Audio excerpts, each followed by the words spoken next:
हे घ्या माझ्या अधोक्षितची पत्रिका आहे ती पा।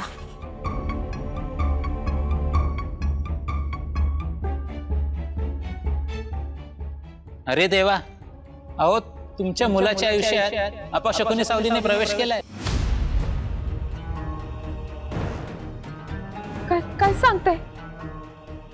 अहो आता 2 दिवसापूर्वी माझ्या अधोक्षितचं हिचं लग्न झालं की।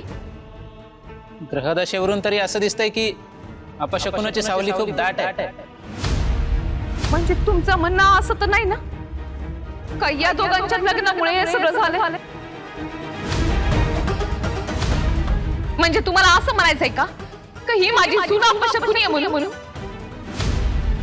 कोण अपशकुनी आहे बहिणी?